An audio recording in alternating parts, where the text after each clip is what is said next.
A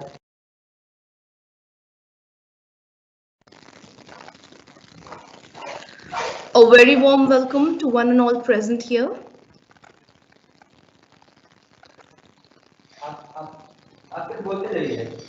Welcome to the online in-house training for the session 2021-2022, being organized by Dr. Radhakrishnan Sahodaya School Complex of Bokaro region. Today we are here to attend the first live event in this series. Before we officially begin, I'd like to wish each one of you a very happy, prosperous, and most importantly, a healthy new year. I welcome our District Training Coordinator, Reverend Father Reggie C. Burgess, and our Deputy District Training Coordinator, Sister Kamla Paul Bihari. I also welcome our resource person, Mr. Neeraj Kumar. I now request Sister Kamla to share a few words of welcome for our guests and the attendees. Sister, please.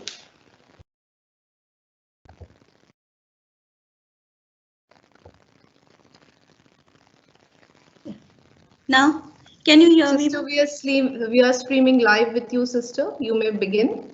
Yeah, okay.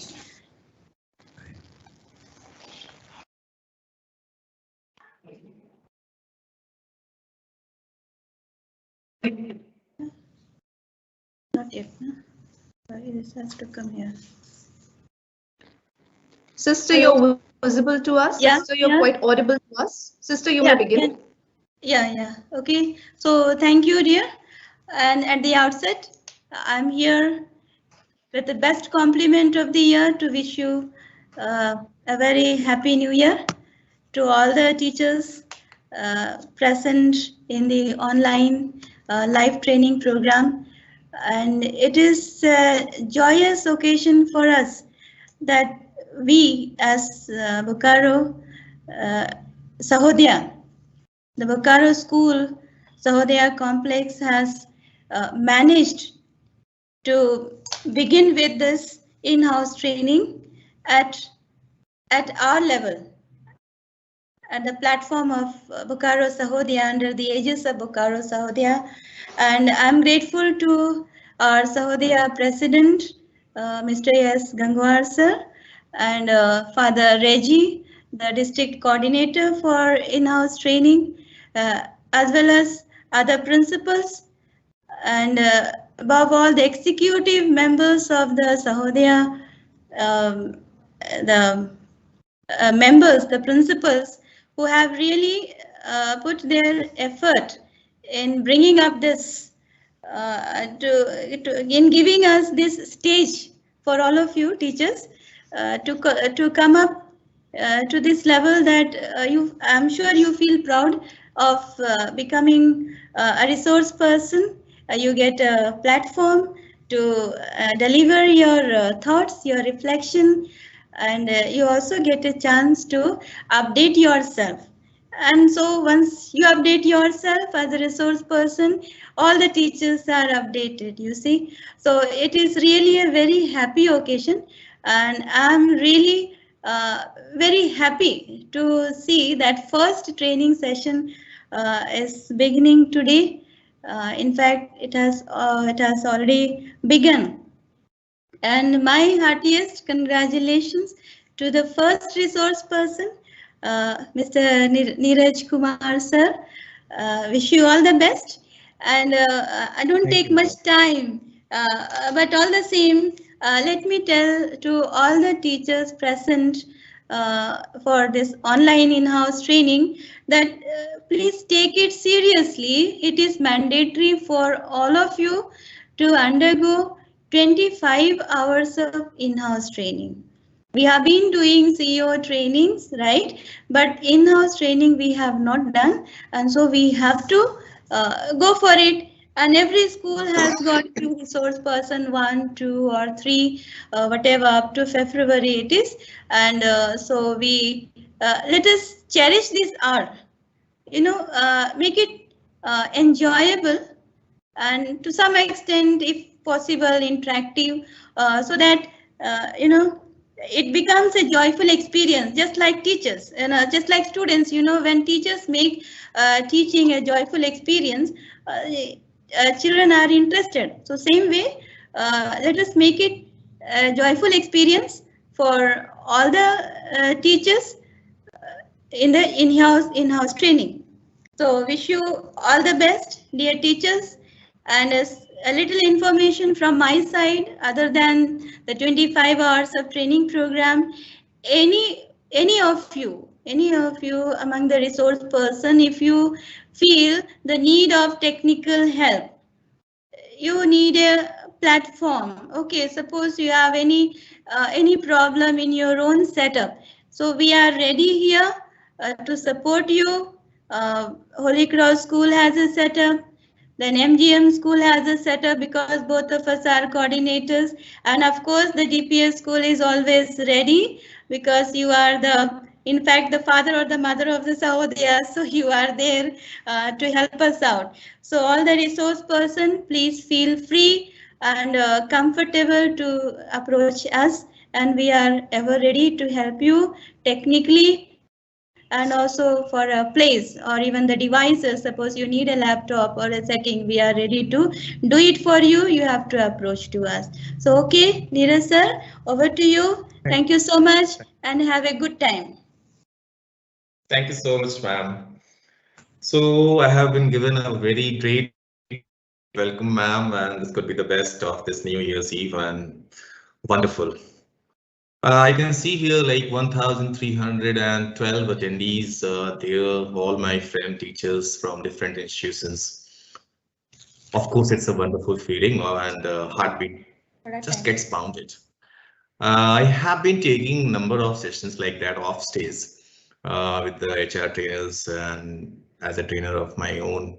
But when I was informed that when I saw my name on the list on the top, it was, as ma'am said, it's a matter of pride. All the pride comes with a little pressure also.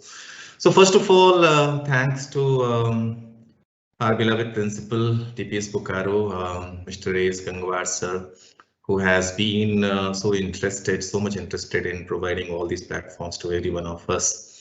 So we had been taking this in our school campus. Now it's open for everyone. And thanks to all those 1,000 plus teachers from different schools who have spared their time. I can understand it's a cool evening. And when it comes to attending a session, and that to be some word like constructivism and then classroom management, then technology and education, so many different great names have been coined out by the Department of Education.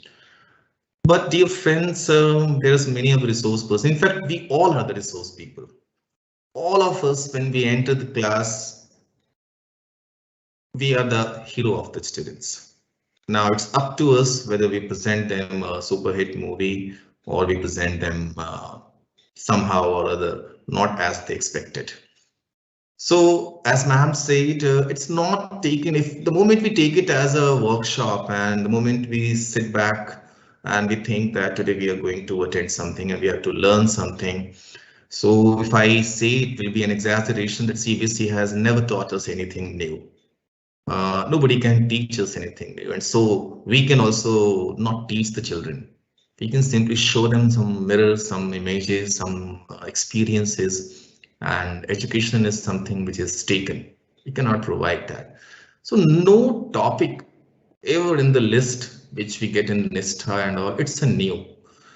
It is just a reframed nomenclature of some things which we have been doing. We all do. Somehow we have swayed a bit, or we have forgotten, we have taken it casually. Like coming back to my topic, constructivism, which I split in so many different parts. Like if we talk of constructivism, it starts from habit, teaches behavior, making of character, and then comes education. Education is something which we receive everywhere. Like whenever we talk to the children, that the people who didn't go to school, were they educated or uneducated? They're always in silence. They want to say that they were not as educated as they are, but the silence tells everything. Education is something very, very different. And constructivism starts from the word construct.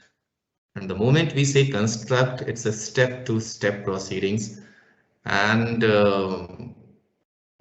as I said, that we all do the same thing. But before I say a few more things about what this constructivism and why CBSE wants us to adopt this theory, we will find in the coming slides. Let me first see how it carries on. So here is my screen, and I share the first slide. I hope this is visible to all of you. Anyone from my admins group can give me a small confirmation. Is my Yeah, screen? it's It is visible, visible. sir. Very much visible. Clear. Okay. So the screen is visible and I am audible. I am also visible, but no need to look at me. It's very cold here and I just traveled a lot. So I am just putting on my jacket and sitting in my study room with the screen in front of me. So if I have to define, in fact, if we have to define what constructivism is, sorry, simple. It's journey from information to knowledge. If this had been a kind of offline session, then there would be interesting conversation on this topic. We all will agree and disagree to a small extent that the classroom is a place where knowledge has to be produced, constructed. But unfortunately, somehow or other, the things have limited it themselves to information. We share information. Information is in such a huge quantity with the children. They don't need the teachers. But somehow this information sharing to knowledge building, if we can make it done, then this theory of constructivism is there. Now, one common cry from all the teachers across the ages, which has become even more at the present time, like there are three phrases to define teachers. When we go at the beginning, we define teachers as says on stays. That was in 1950, 60 and all. Like, okay, fine, somebody has come, whatever he is going to tell us, that's going to be the ultimate truth for us. After that, even the God and the parents don't exist. So that was says on stage, Gurukul system, and then the ancient system when the schools started, and one person with a cane in his hand would deliver all the knowledge, or rather, I will say information. Knowledge was something the children will churn them, and they will get in their own accord. Then came the practical and applications and different things, and it was said that children should be a little treated little friendly. Then the second phrase was coined up again. It's all the terms given by CBSE only. Then CBSE started calling the teachers guide by the side. CCE was that. And we have to simply guide, we have to associate them in the group activities and we have to just tell them what to do and how they will do, that's up to them. But present stage when this technology has taken over and children have access to everything. If we ask them to make a report, they can make a wonderful report sitting at their desk just with the click of their fingers on their mobile screens. So now the present term is muddler said in the middle. How amazing is this name? Here, our task is to confuse them, muddle them, and let them solve their confusion. If they are able to solve their confusion, the task of the classroom gets completed. And if it is just our lectures going on for them, it is again just throwing out some information. Knowledge never comes over there. I cannot ask and I cannot get the responses from all those thousand friends of mine. But I hope you all will agree. If someone disagrees, then fine, hands can be raised and comments could be boosted in the chat box. But I hope everybody will agree that today one common problem we all face, the children don't pay attention to the things in the classroom. If it's a 35 minutes period, they all are quite either repulsive to the class, or even if they attend the class after a few minutes, they start looking here and there. Some of them are the bunkers, some of them find different reasons to go out. They go out, come back, some people don't come back. It's not new, it happened in our times also, 30-40 years back also it happened, and I hope in the coming years also it will happen in the same manner. That's the children's mischief. So when we look at the reason, we come back. For me also, some classes go wonderfully well, where actually I can relate the context with them. Being a teacher from literature, sometimes it's easy to relate the context of their life to the chapters they're studying. When I come back, I find, take a glass of water, say, wow, today's class was wonderful. But in some classes, I also feel, we all are human beings. So as a resource person, I'm talking to you. It doesn't mean that I am somebody who is a perfect person. We all are trying our level best to reach the level of perfection, which we will never reach, but the maximum betterment we can bring to us, that's what is expected from all these workshops and the modules. So there is one teacher, Tony. So next video I'm going to share on the same screen. You will find teacher Tony. I will request to just plug in your earphones so that you can hear even the small faint sounds coming from there. And teacher Tony will tell us what this constructivism is. It's a very, very simple thing. So without wasting any time, let us first see teacher Tony. And I'm very sure that we all will find our own mirror image when we find teacher Tony speaking to us. So after this video, we'll once again come back to definition, applications, and different things as suggested technically by great CBSE to us. So right now, it's for you. Let's see what it says.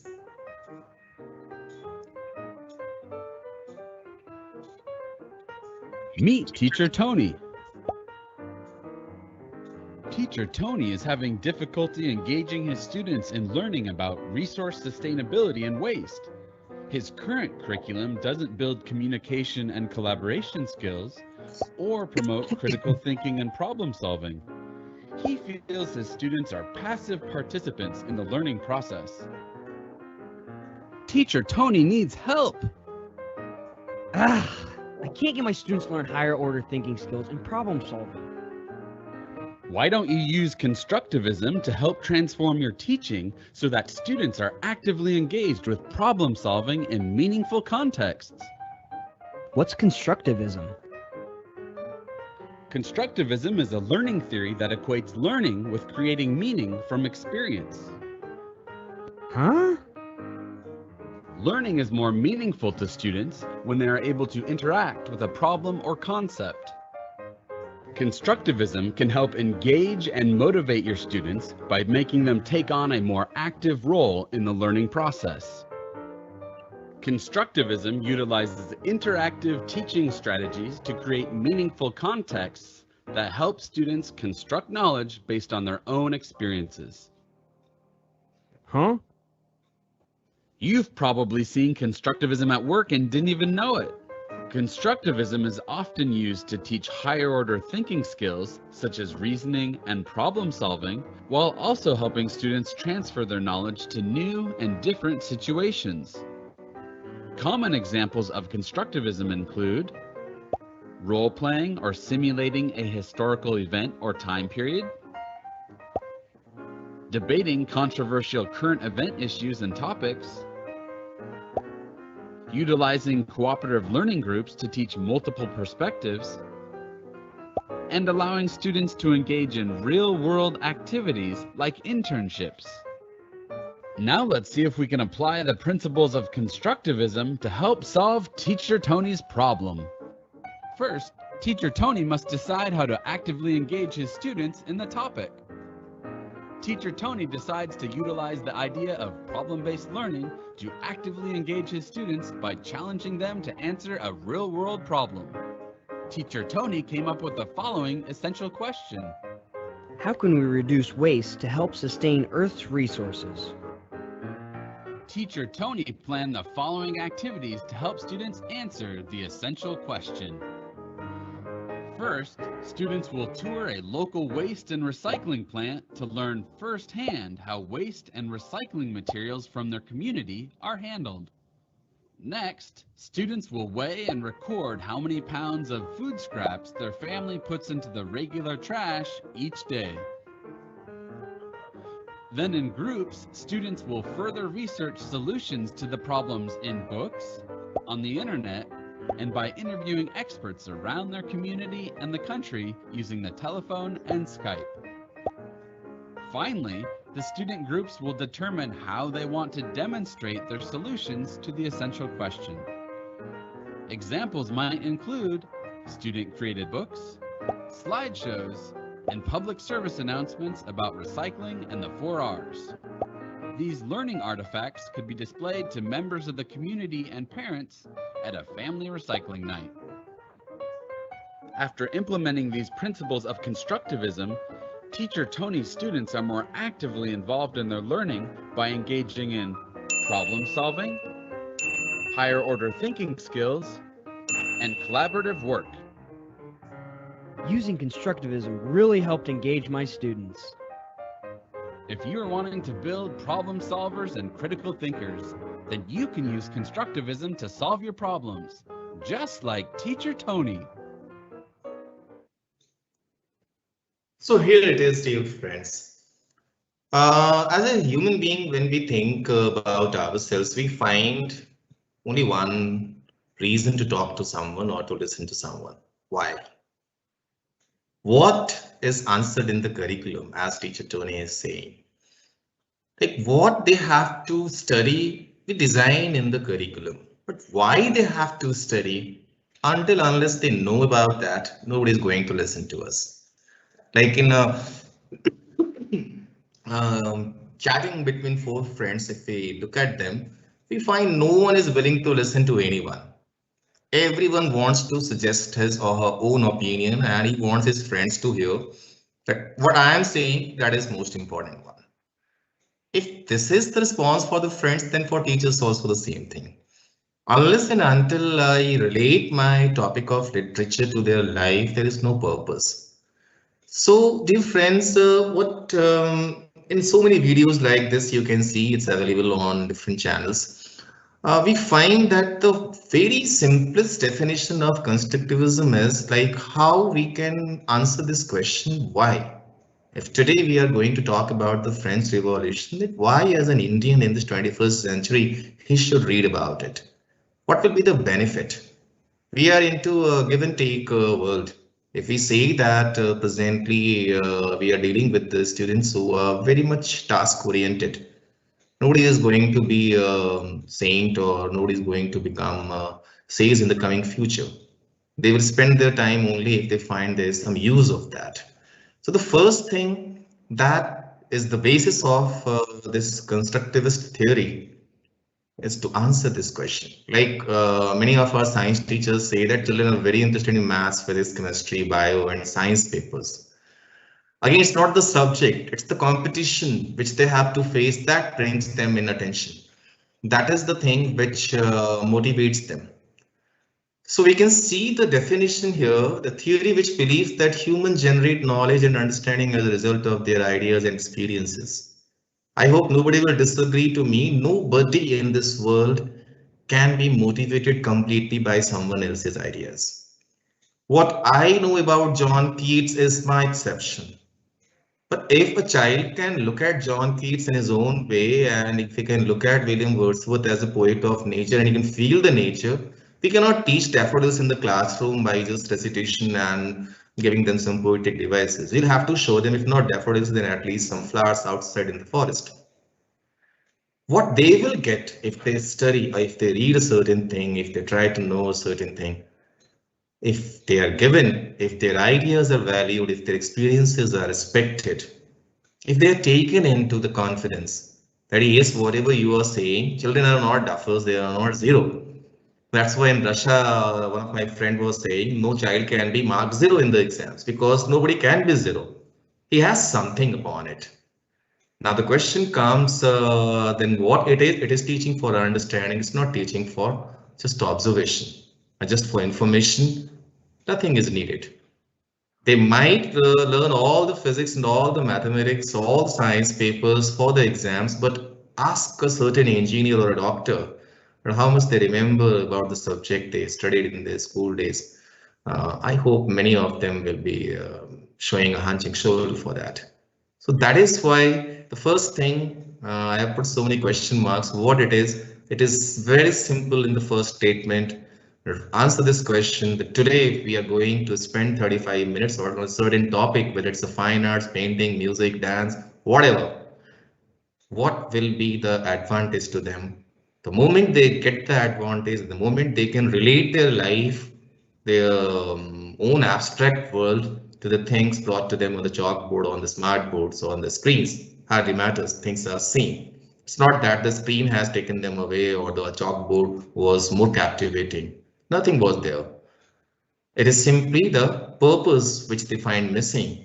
And that's why teacher Tony at the beginning in the waste management, reading 4 pages will not give them any understanding. The moment we bring them in the classes and we bring them the situation, they can handle of their own. Like from Department of English, and some of my friends are there.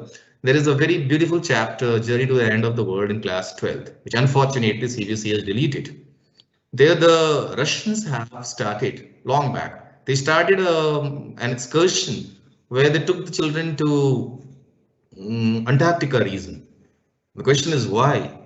So deforestation, global warming, glaciers melting, and avalanches getting broken away. We cannot teach them. If at all we tell them, they'll be quite indifferent in the library. But the moment they reach such places and they find the actual ruckus we have brought to this world, obviously they start thinking, then we don't need to define anything to them. So that is why it is developing an understanding as a result of their own ideas and experiences. What the muddlers at the middle will do, they will become one of them. We have to be one of them, one of the learners. The moment we be in their group, they give us amazing results. And I have got, like in the last 14, 15 years, I have built a number of perception, a lot of perception and a number of experiences only because what children were doing. So in the simplest word, it's teaching for understanding. Let's proceed ahead. What are the principles of constructivism? Why? For me as a math teacher, Boolean algebra is just an alphabet. Calculus, integration, that is all like, oh fine, yeah, there is nothing. For me as a student of literature, writing a report or writing an application is just fun. It's nothing. चलते चलते कहीं भी लिख सकते हैं. Just give me a piece of page and paper. If I have read all the physics for the last 12 years, I can solve each and every question. But you can't expect the same from the children. I hope all my friends will agree to that. What are those principles? Takes time to learn. It's not that the first time we have taught them the laws of gravitation and the momentum. I remember all the definitions I learned 25 years back. It doesn't make any difference. First time when any numerical is solved, they understand, but their understanding also is not the certification that they have learned. It takes time. And unfortunately, because of syllabus pressure or whatever we claim upon ourselves, we lack this time. First is that it takes time to learn. Second, learning is an active process in which the learner uses sensory inputs to construct a meaning out of it. Apple is tasty, fine.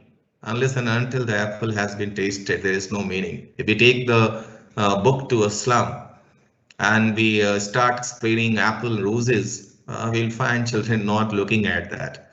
But if we take it to a pre-nursery class of the schools like ours and the ones coming from privileged and fortunate families, they start relishing, they make a different meaning out of that.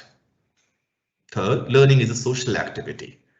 Like anyone who has completed this schooling in 90s, early 90s, in my batch or even in the late 80s, there was a time when we used to sit back with a chapter and we would discuss everything. We will make fun of the literature, we will read it aloud, and it was a group activity, group discussion. Even the mathematics we used to solve in the company of 4 and 5. It is a social activity. If my friend teaches me or tells me something, I understand more effectively than my teacher or than my father. And fourth, learning is contextual. That's what I was saying a few minutes ago. Until we relate the text with the context, why it is important for me, there is no learning. There could be a rote learning, but there can never be a learning with purpose. So how it can be done? So motivation is a key component in learning. If we want to tell them what is the consequence of failure and success, we'll have to show them. We'll have to make them feel that. And when they are motivated or demotivated by something, both the ways, they will be working on that. So dear friends, we should be cautious about some of the things. First is allow their time. Give them a month, 2 months, 3 months, 6 months, year. The whole life is there to learn. That's why 6 chapters have been given 12 months. How? We have to define in our own respective way. Secondary, we will have to allow them to make the characteristics in their own manner. Any character of a story can be a hero or a villain to me, but it doesn't mean that he should be the same hero or villain to me.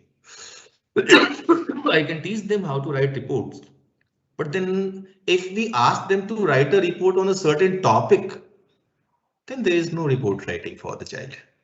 Then it will be again bringing back some of the informations which we'll collect from Google and bring it to us.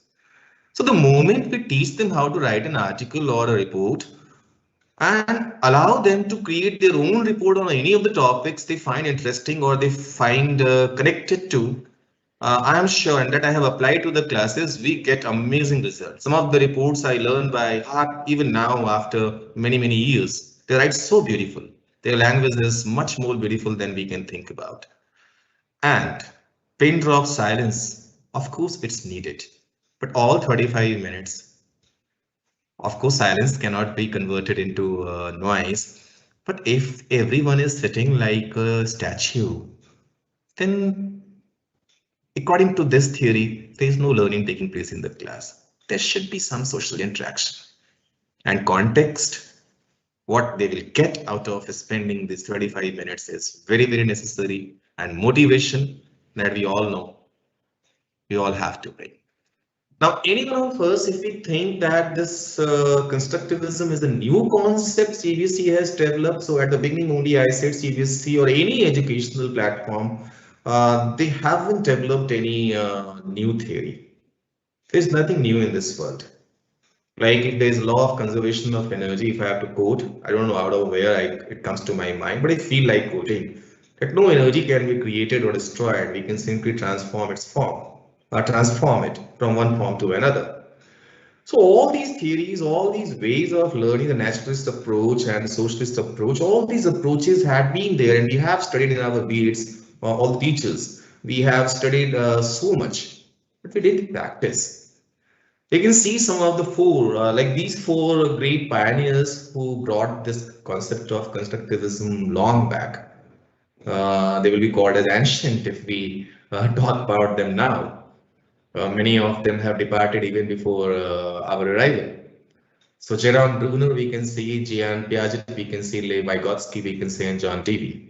These are the four great pioneers who we remember when we study this concept of constructivism, and everybody more or less say the same thing.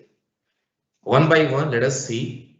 If we talk of Jerome Bruner, he said learning through discovery. Like what is hot, what is cold, allow the child to touch something which is hot, which is cold. Where to go, where not to go, what is fragrance, what is bad smell. Just let them discover. What is delicate?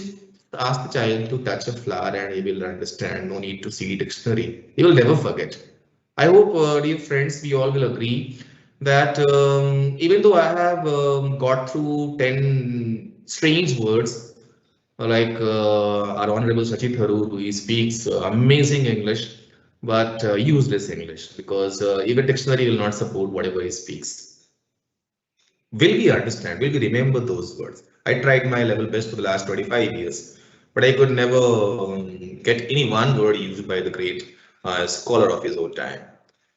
But when we discover something and we use a particular word or expression or a term to explain it, that is our learning. New ideas are based upon past knowledge. There is nothing like a concrete knowledge. If you see pre-nursery, till pre-nursery, all children have tasted the apples, they have seen the milk, they have seen the rabbits, they have already witnessed so many things that they find in the book.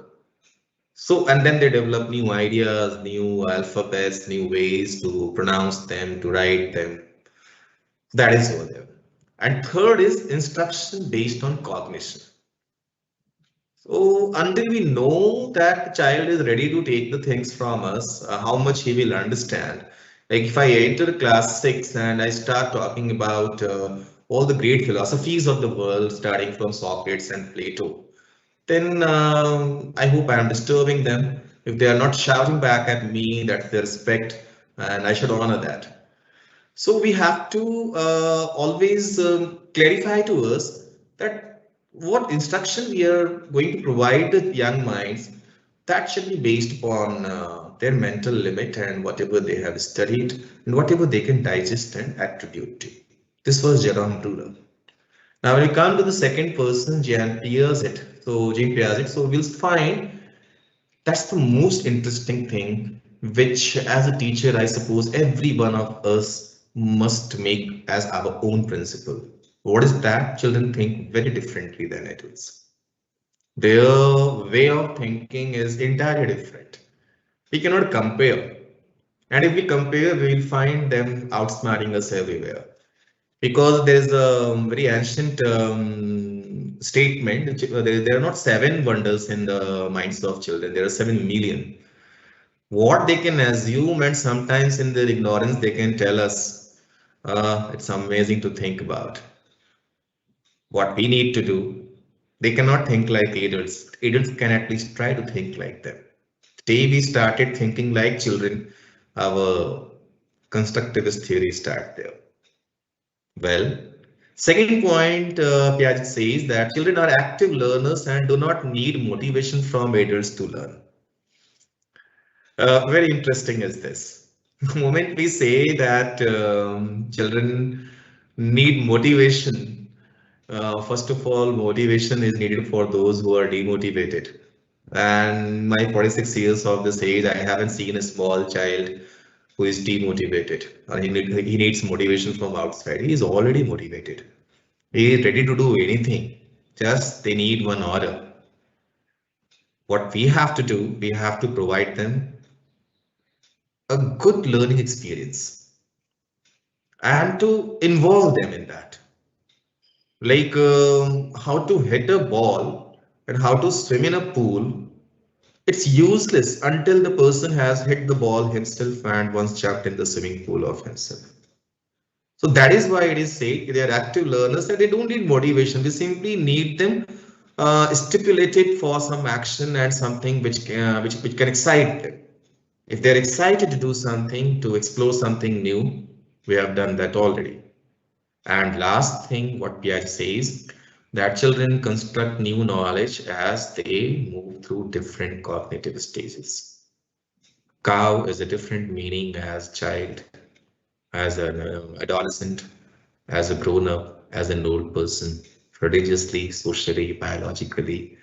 That's why different curriculum talks about that. But the process is same. We will have to get their opinion first. Like if we get 45 opinions, all will not answer.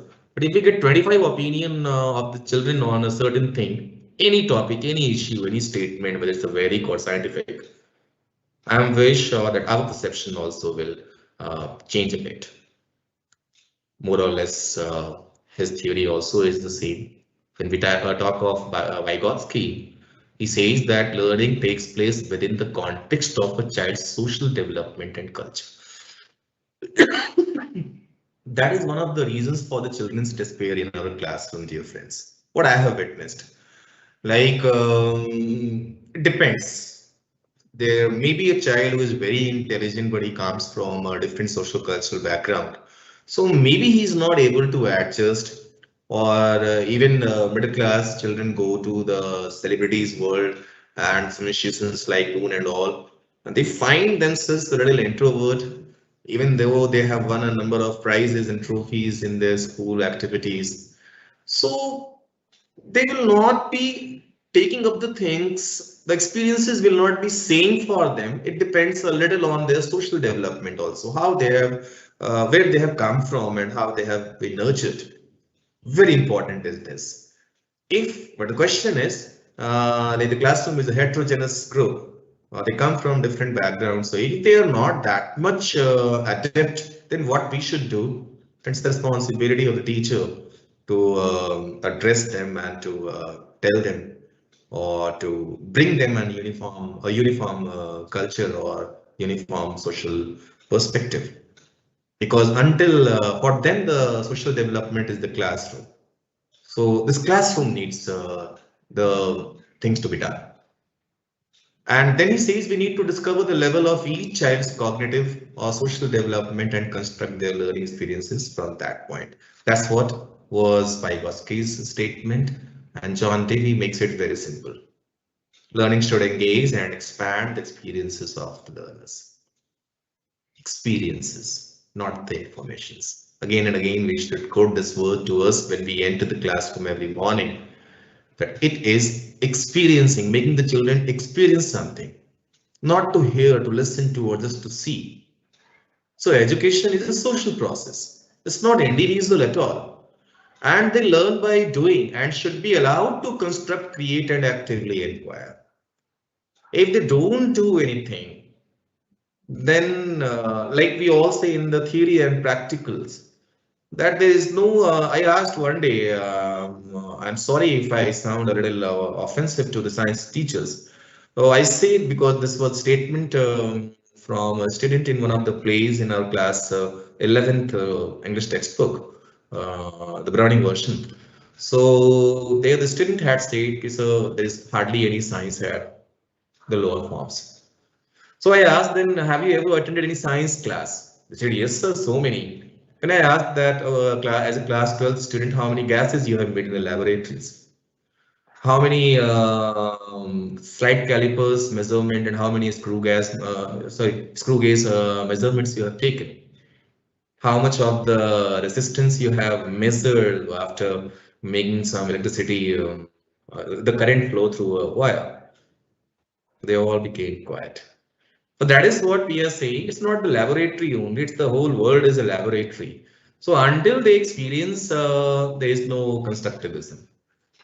To construct means to make them digest the things first, and they will digest only when they gather the things of their own. It's a social process, and that's why it needs.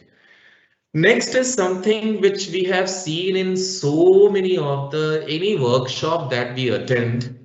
And dear friends, I will suggest that this is one thing that I have kept on my chart paper in front of my this laptop. It's written over the top that how much impact we can bring with different methodologies. Maximum is lecture. That's what we do, whether it was offline and in online. If it is from social sciences and humanities and literature like mine, most of the time. Sometimes I also say, oh, fine, we will tell them everything. So it brings only 5%. When we ask this in the offline mode, different friends and children or even the experts, they give us some amazing data. They say, no, maximum 40%, 50%. So we can see your friend's lecture can bring only 5% of the impact. So it is quite evident that if for 35 minutes we have lectured, then the moment we leave the classroom, everything is over from their mind. Again, after 3 days, when we go and when we ask the same thing and they don't answer, we start scolding them. Oh, what is this? You don't know. Last day I have told you so many times. But then we should keep this figure in our mind. Only 5% reach is there, and that wipes away. That's wiped out immediately. Reading brings 10%, which is an obsolete practice now. Present day children don't read. Why do I ask them? Even I asked some of my friends, have you read any book in the recent past? It's a book on but so we can't expect the children to do this also. Even if they read something of their own in their own analysis, they will get 10%. Audio visual, which was a revolutionary move by CBSE in the last 20 or 10 years ago. Why show them different? If they see the things, they will understand better. How much? 20%. Demonstration. If we actually show them a formula or anything, we present before them, like suppose from my subject, I take article writing and I literally demonstrate and write an article or say an article in front of them. So that is to some extent from here we can say that yes, something was done, 30%. This 30% can be reinforced in future. Otherwise, first three, that is all quite negligible. First one, which is the basis of our school education, unfortunately, in some of the schools, if you go, you will find that only lectures, says on stage, first one, that use only 5%. Rest came from reading and the came from group discussion, 50%. Now, in the ancient time, this group discussion was the family. Now, group discussion is the classroom. Unfortunately, it is little. I hope that after taking a lesson in any chapter of chemistry, if we allow the children to teach each other, they will be acting more seriously and there will be a better understanding. And practice by doing is 75%. What this constructivism says, it is the last one. Immediate use of learning, teach others. That is murderous at the middle, in the middle. Let everybody share his or her ideas with everybody in the group. Once they start doing and they continue, what is our role? We have to simply guide their interaction. We have to simply monitor the way they start this teaching strategy to one another. If we can do this, if at all we can do this, I am putting an emphasis on it. Our first time approach and taking off a subject or a topic will be reaching 90% to them. That is where this concept of constructivism, the 5 E's in constructivism, bring us here. Engage any activity, whether mentally, physically, emotionally. Most important is the emotional engagement. We all talk of IQs. Dear friends, we have forgotten about EQs. We all will say the learning takes place from the IQ level. Fine. One of my mentors and my respected sir always used to tell us that there is no use of IQ in education. That can be developed at any point of time. What is more important is EQ, emotional quotient. Engaging them, giving them value. If we have to buy a new furniture, and if we ignore a child of 5 or 6 years at our house, after getting the furniture in our house, he will not be so happy. He was not engaged. Engage them in any activity that we can plan for them. It could be art and craft, it could be dance and music, it could be literature, prose, poetry, can be mathematical applications, it can be scientific theories. So many things can be done. Better all the experts in this meeting can understand this. When they are engaged, they will explore things. Of course, they will find different dimensions to their understanding. And there are 10 people, 10 pupils, then they will have a 10 different perspective for after the exploration has been done. Then comes explanation. Allow them to explain things to each other.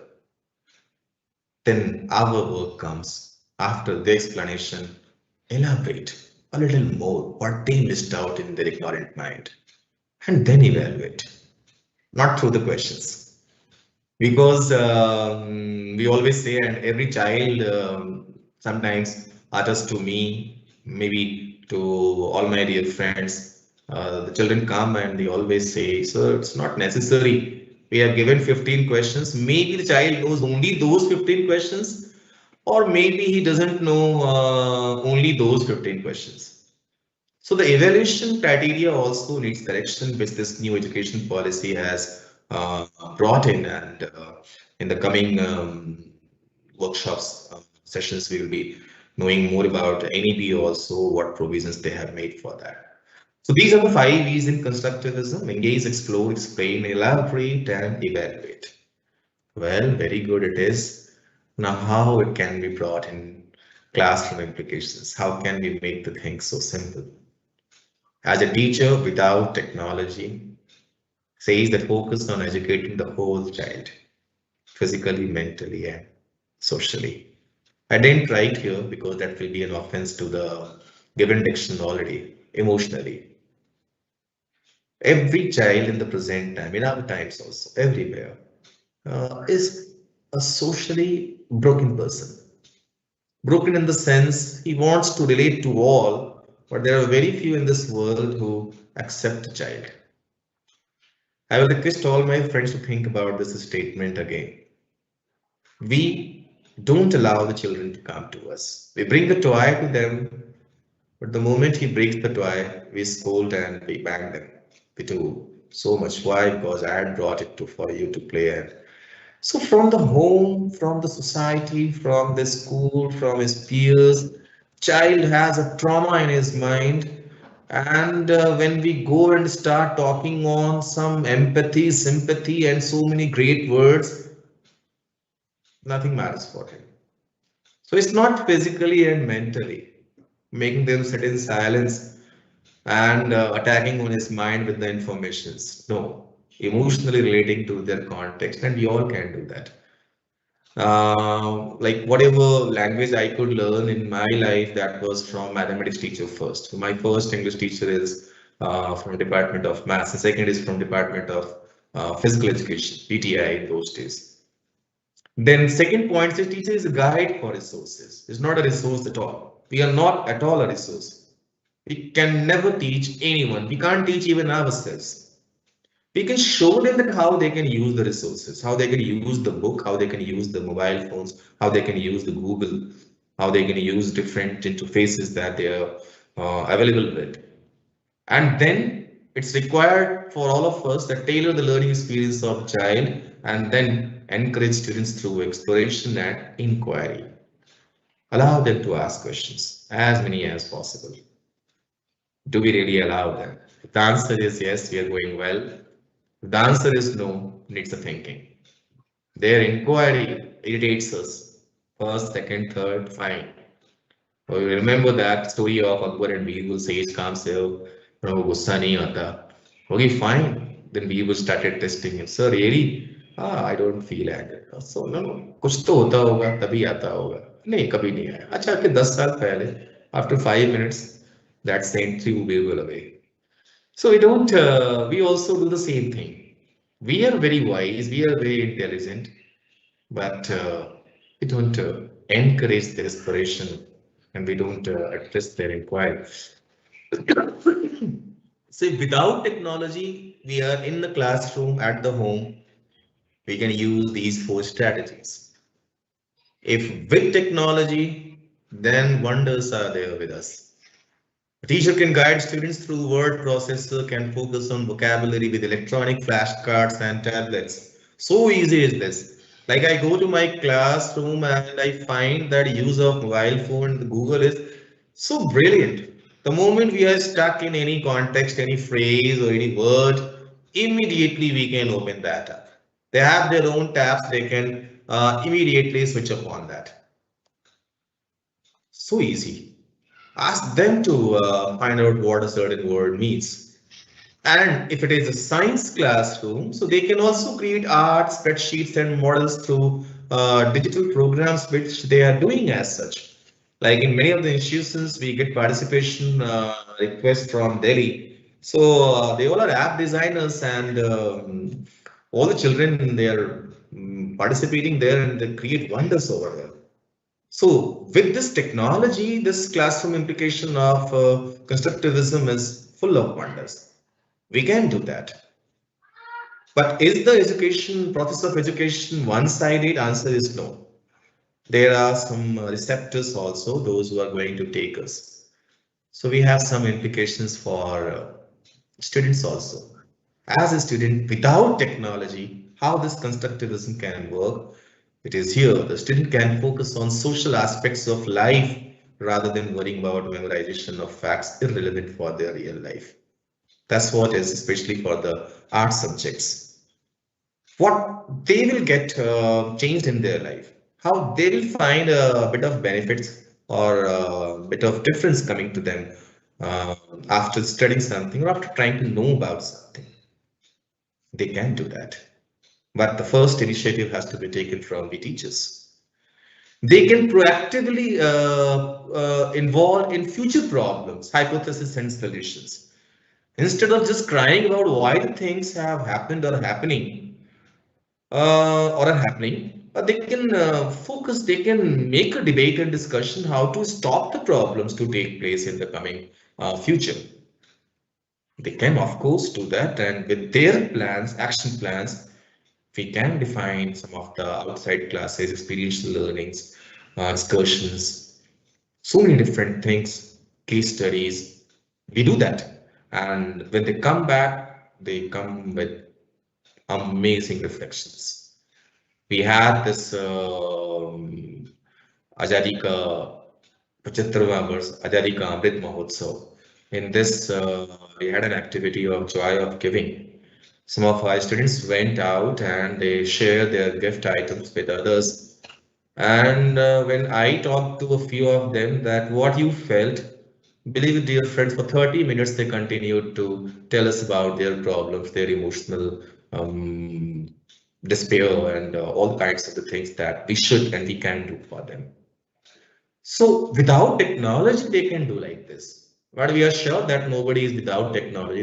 They are with technology. So we can see here, they can receive technological aid in a classroom environment. Mobile should be allowed. Of course, that is allowed now. Without mobile phones and the tabs and the laptops, no education is possible.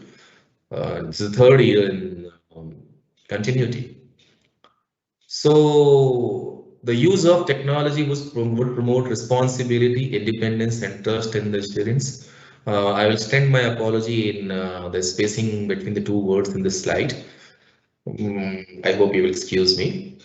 So they would, the moment they use technology, that will promote their responsibility and their independence and our trust in them. But, and after this but, I will put on 5, 6 dots.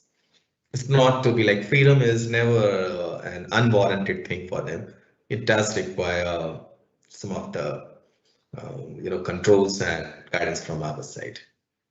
So we have some classroom implications both for teachers and the students, and these all are so easy to do.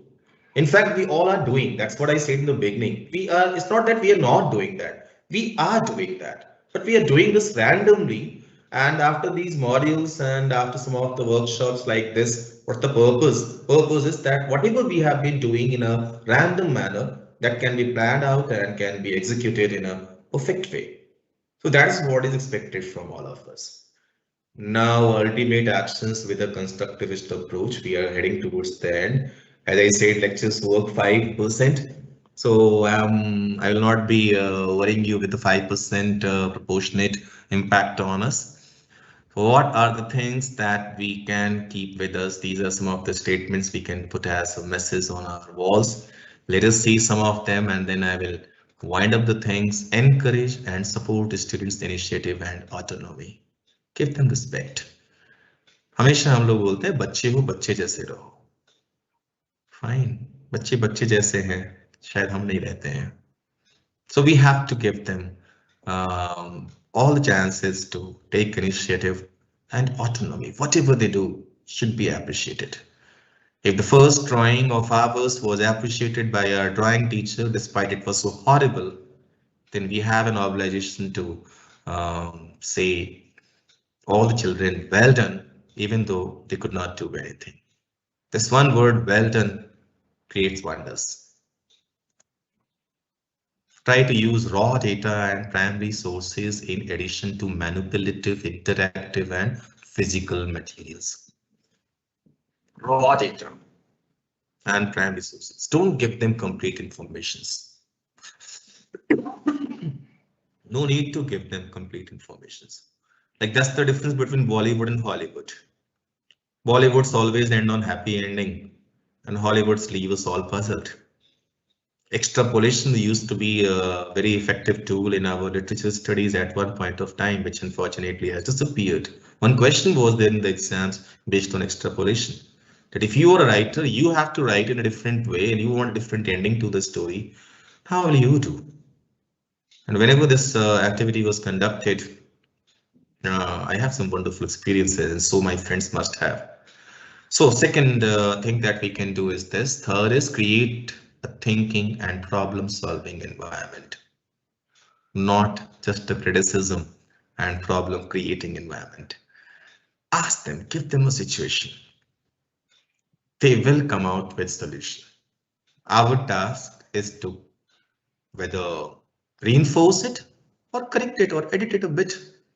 But we'll have to create a thinking and problem solving environment in the classroom. Then only all 45 plus children will be sitting with attention, not to the teacher, because that's the murderer in the middle.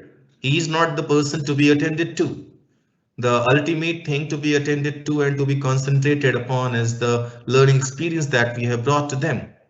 If we are talking about the French Revolution, then we'll have to talk about the social perspective and we'll have to show the society from our Indian territories. We cannot take them to Europe, but we can show what is happening around them, and that will be sufficient to understand revolution.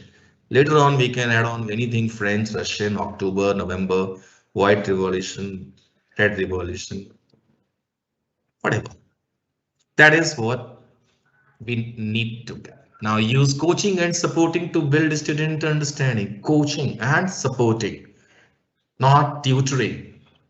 Tell them what to do, how to do, a little, and then whatever they do, first support them. Appreciate them. All the criticism that we have read in this world, as a reader, you all will agree, that starts with but. Without but, there is no criticism. When we ask that how to criticize someone, we say, okay, this was wrong, this was wrong, this was wrong. Sorry.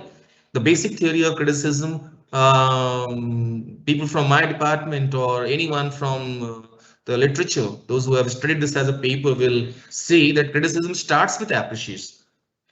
So we have to appreciate them, even though that was all bullshit they have done. So we have to appreciate them, and then this one tag word is there, but. Believe it, dear friends, this but works. And after this but, whatever we tell them, they all agree to us. So what is that? Frame task using processes such as classifying, analyzing, predicting, and creating. A statement long back I read in one of the B.Ed colleges wall. Education starts with imitation and ends on creation. That is the journey of education.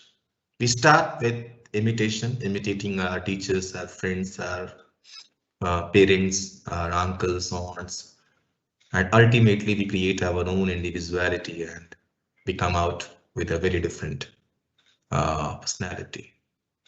So encourage communication between teacher and student as well as student and student. What happens the moment he's talking to his friend? What are you doing? Stop this nonsense. I want pin drop silence in my class. Of course, we want pin drop silence. But it's not talking, it's communication. Communication could be verbal, could be silent. But until we allow that, we also attend, like if it is an offline mode of this workshop, like we had been taking a few weeks back in our school campus, then we make a group and whatever we discuss, all the group members discuss among themselves and then they come out with their own agreement or disagreement. The same is needed in the classroom also. That is only constructivism. We apply this for us, but we don't apply this for our children. Somehow, we don't apply this in a planned and perfect way. That's what is there. So what he says, he encourages communication between teacher and student as well as student and student, and then provide enough time, the most important where from we had started, dear friends, to provide enough time for students to construct their own meaning when learning something new. Once, twice, thrice, there are different children. Somebody will get it immediately, somebody will get it after a month, somebody will get it after a year. But one day everybody will get it as per their experience.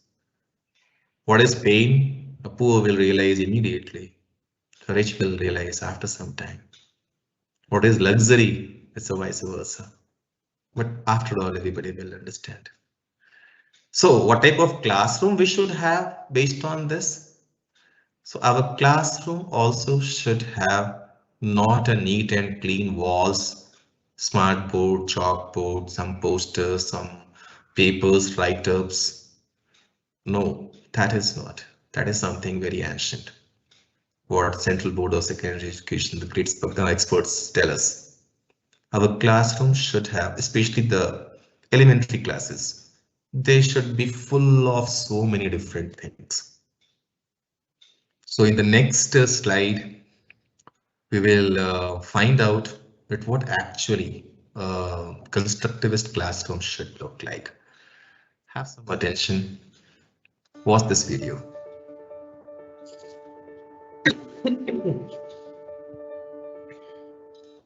The transformation of space has completely elevated student engagement. How do we provide the environments that kids need? Sometimes to be in their caves and be private, sometimes to be at the watering hole and working in small collaborative groups, and sometimes in cross-pollination where they're able to really share their work and work with each other. My kids love to be under things, behind things, around things. We have 5-gallon buckets in my room that we sit on. We sit on crate seating that I made in my backyard out of a crate and some plywood and some foam. And I also just threw a lot of pillows on the floor. Offspring is like a baby squirrel. Is that something that might be important to your research? It might be important. From day one, I've said, you may sit anywhere you like as long as you're safe in our classroom. That's working out really well. Keep on going. We're really looking at how do we support kids working collaboratively? And we can't do it if we're isolated in rows and every kid's an island. The first thing that has to happen is the teacher has to have a vision for their room and a willingness to say, I'm going to throw out some of this stuff. I don't need this traditional schooling equipment. When you walk into a room that we have done, you'll see tables. You don't see individual student workspaces. In some classrooms, you'll see at least 3 kinds of seating. You'll see flexible bookshelves that are mobile that can be moved so that the room can be totally opened up, or little nooks and crannies can be created so that everybody can see everybody and we can participate as a community. It helps plants grow. Good. How can you do it on a dime? What we found is teachers are really hitting the streets the week that college kids leave town and seeing what they can buy for their classroom. This is what I'd like you to accomplish today. Beginning of the year is a good time to ask if any of you have a couch or a chair that you have just sitting around. The kids would like to read on it, and it could be a reading corner. And that's how I started. And then it grew and grew because it was so successful.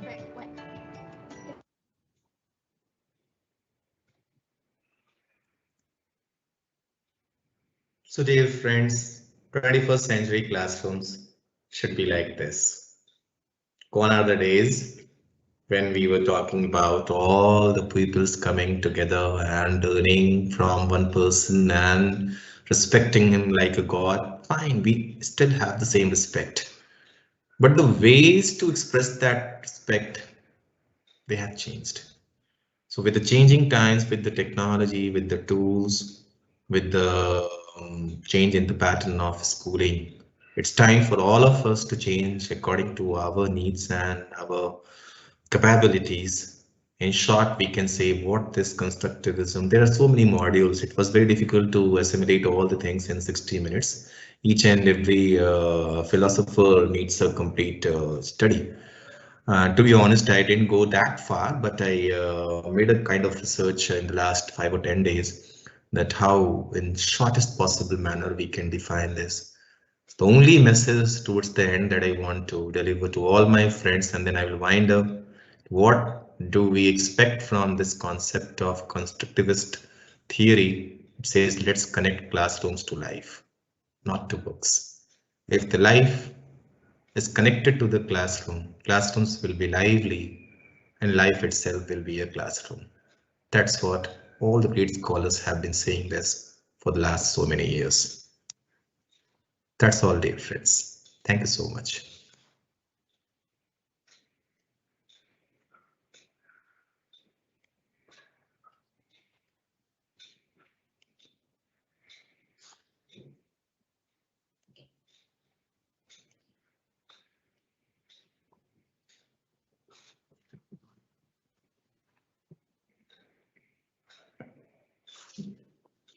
Yes, ma'am, over to you. And I don't know how Thank much you I so could much, Neeraj, sir. relate the Thank you topic. so much. Thank you. Thank you so much for your valuable time and your discourse, Neeraj, sir. I'm sure we have gained a lot from this session. I also thank Mr. A.S. Gangwar, President of Dr. Radhakrishnan Sahodaya School Complex, for his consent to organize this event. I thank our father, Reverend Father Reggie C. Verghese and Sister Kamla Paul Bihari for their combined efforts in making this event a success. I also thank Mr. Vinay for his valuable technical support and guidance. I thank Mr. Gopal and the entire admin panel for co-hosting this event. I thank the attendees for their presence and involvement. Once again, thank you all for being a part of this. I'm sure you have already filled the attendance link. The certificate will be generated after verifying your presence in the session and then tallying with the assessment that you have given. Thank you so much, everyone, for being with us today. I now take your leave. Thank you.